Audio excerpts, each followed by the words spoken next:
Jean-Marc Magnati, connu pour avoir été le coiffeur des stars, est décédé dans la nuit du 31 décembre 2022 au 1er janvier 2023, succombant à une longue maladie. C'était une icône de la coiffure. La famille de Jean-Marc Magnati a annoncé que celui qui était connu pour être le coiffeur des stars est décédé dans la nuit du 31 décembre 2022 au 1er janvier 2023.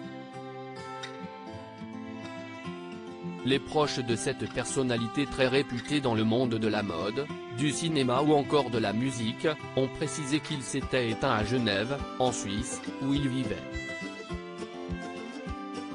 L'homme de 80 ans était atteint d'une grave maladie depuis plusieurs années.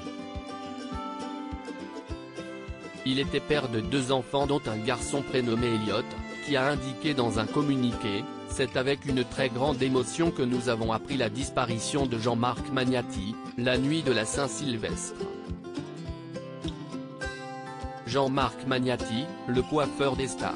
Jean-Marc Magnati avait commencé sa carrière à l'âge de 17 ans seulement, indique sa biographie sur le site internet de sa marque. Il est d'abord coiffeur studio pour les magazines Elle et Marie-Claire, avant d'ouvrir son premier salon dans le 16e arrondissement de Paris, en 1970.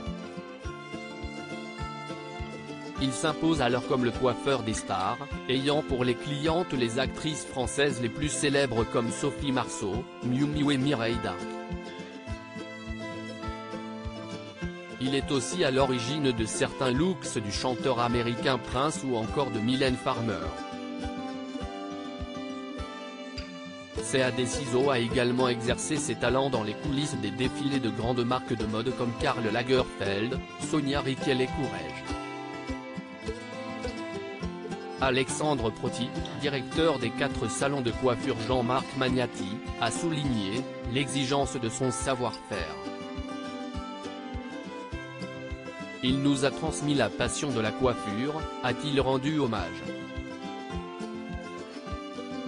La fille de Jean-Marc Magnati dans une émission de télé-réalité dans les années 2010, le nom Magnati se fait entendre dans la presse car sa fille Anastasia a participé à une émission de télé-réalité.